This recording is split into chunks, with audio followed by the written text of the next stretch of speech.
jazz hands. I don't know what I'm doing. That's right, once again it's Choose Your Own Adventure Fridays and we are reading Indiana Jones and the Cup of the Vampire. If you don't know what a Choose Your Own Adventure book is, well, we read a passage from a book and then you guys get to vote and decide what happens to the characters, what choice they make, and then next week or the following time we do it, we read out what happened to them and then you get given other choices, hopefully, unless you've got them killed. So this week we are doing Indiana Jones and the Cup of the Vampire. We already started this the last time, so if you want to, you can go back and watch the original video. I'll leave a link to it below. But we're just really at the beginning of it, and what we've established so far is that we have Indiana Jones, yeah that's right, Big Harrison Ford. We have Indiana Jones and his sidekick, who are kind of like, that's us, the sidekick. I think we get to make the decisions as the sidekick. And we're going to call him Mike Cusack, because that's what we've called all of the adventures in all the books.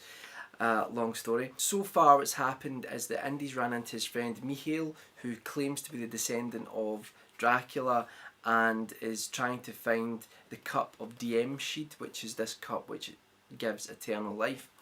So that may sound like Indiana Jones and the Last Crusade, but this was actually made before it.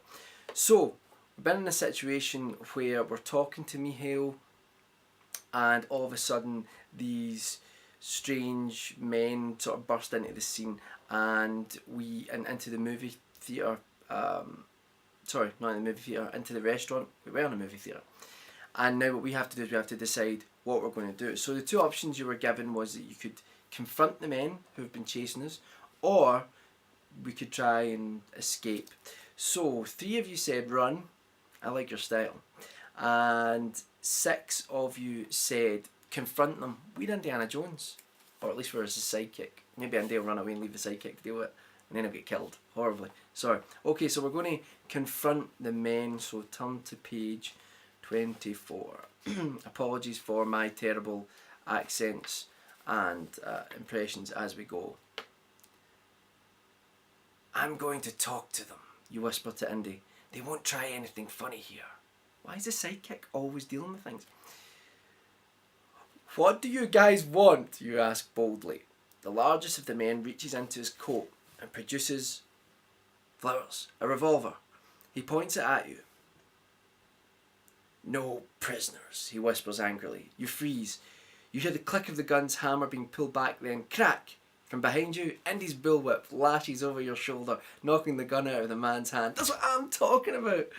Get it, kid, Indy shouts, pointing to the revolver spinning on the floor. You reach the gun just as one of the men tackles you. He wrestles the gun from your hands and presses it to your head. Oh dear, oh dear, oh dear. See if we've already got the sidekick killed. That's going to be good, isn't it? You're expecting the worst, but nothing happens. You look up and see that the man is clutching his throat. Indy's bullwhip is wrapped tightly around his neck. Drop the gun, Indy shouts, and the man quickly complies. Indy loosens the whip and the man falls, gasping for air. Thanks, Indy, you groan. But the other men, where did they... They're making a run for it. Indy answers. You look out the restaurant window and see the other 3 men pile into a car at the curb. Maybe we should follow them, you say. Maybe, Indy replies thoughtfully. Always loved it when he did this in the films. Like a Gillette advert. Slightly homoerotic. Or maybe the man they left behind could tell us what we need to know. You know, Indy has a point. But what if your prisoner refuses to talk? If you can follow the others, they might lead you to something important. Like Mikhail's research. Research? Sorry, I'm going to read that last line again because I got it horribly wrong. They might lead you to something important, to Mikhail's search for the cup of Diemsheed.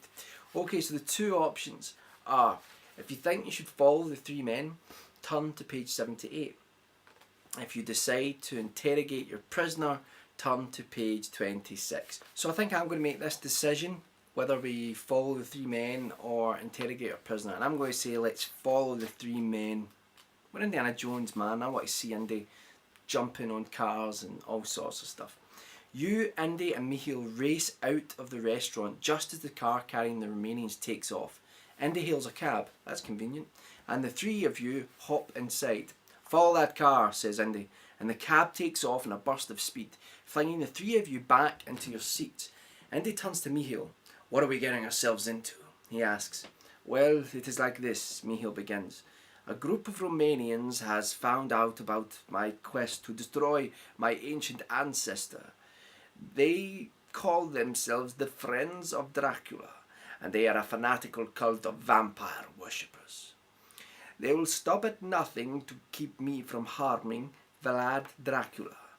Moreover, I believe they plan to sacrifice me to... I started sounding... Never mind.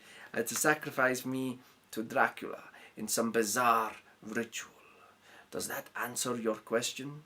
Moments later, when your cab pulls up to the National Museum, you catch a glimpse of the three Romanians as they run inside.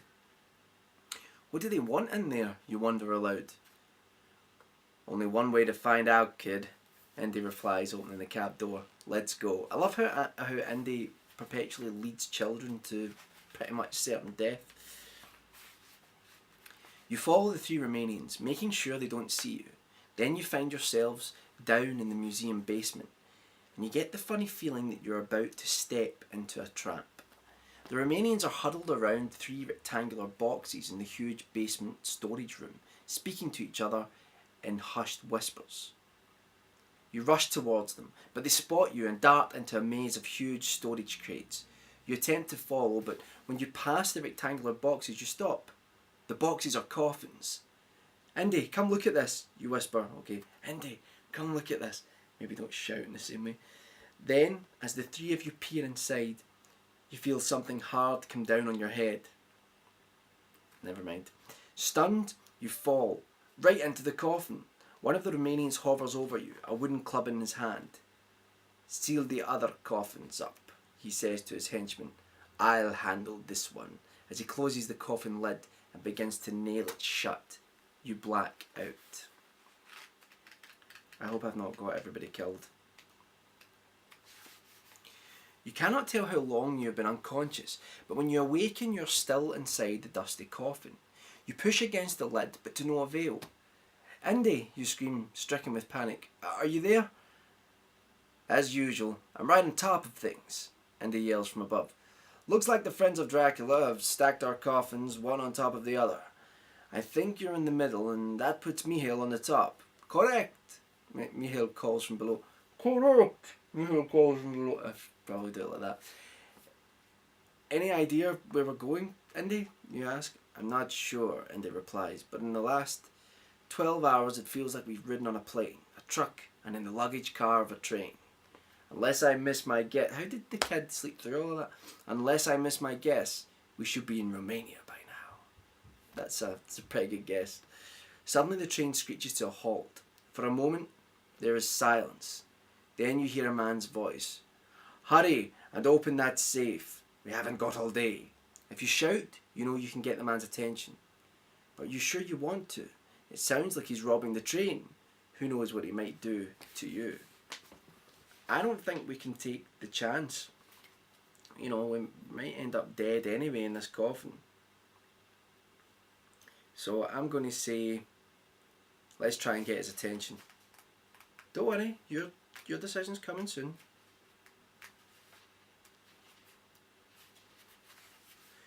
You kick at the lid of your coffin and pound your fists against its side. Hey, help us, you scream. Seconds later, your box is lifted up and placed carefully on the ground. This is quite amazing, the voice outside comments. Few people in coffins can shout with such urgency. The strong hands tear away the coffin lid and a group of tough-looking, dark-haired men stare down at you before helping you up. As you dust yourself off, you hear muffled shouting coming from the other two coffins. Kid, Indy calls from inside his coffin. As long as you're out there, would you mind getting me out too? Yes, Mihail adds from inside his coffin. It is getting stuffy in here. The men open Mihail's coffin and move on to Indy's, but the largest of the men motions others away. I know that voice, he says. This box I open myself. Then he grips the coffin lid and tears it off. As he looks inside, the man smiles. Indy! He shouts. I knew it was you. Sasha! Indy explains. I don't believe it. What a great turn of luck. I don't know who Sasha is, but I've got a funny feeling I'm going to have to entirely change the accent. Sasha, you old Romanian rooster. And there we have it. He's Romanian. Indy says affectionately, "What the heck are you doing robbing trains out here in the middle of nowhere? Last time I saw you was in Prague. Aren't you a tour guide anymore?" "Well," Sasha explains, "the guide business has not been too good lately, so now I stick up a train every now and then. It's not great work, but it pays the bills." Indy smiles. I love how he's just absolutely pushing aside the fact this guy is just robbing people blind. "Where are we anyway?" he asks.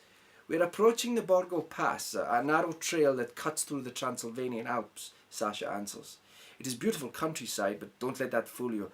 It's dangerous. The whole area is filled with vampire worshippers, the friends of Dracula. Every time they need a human sacrifice for one of their ceremonies, they come here to kidnap innocent people. They live in a castle on the other side of the mountains." "You wouldn't happen to know the name of that castle, would you?" asks Indy. "Why, yes," Sasha says. "I think we know what's coming. The local peasants call it Castle Dracula." Turn to 63. Alright, I'll let you do the next choice, honestly. "Tell me, Indy," says Sasha, "why are you so interested in Castle Dracula, sorry. It is all but destroyed. Surely there can be nothing of any value inside it that would interest a famous archaeologist like you." "You're absolutely right, Sasha," says Indy quickly. "I was just curious, that's all." There is a sly smile on Sasha's lips, and you realise he's unconvinced. At that moment, you glance out the train window and see the 3 remaining kidnappers fleeing into the Borgo Pass. "Indy, they're getting away," you whisper. That's me pulling at his side. "What should we do?" "I don't know, kid," Indy answers. "Maybe Sasha will take us to the castle. What do you think?"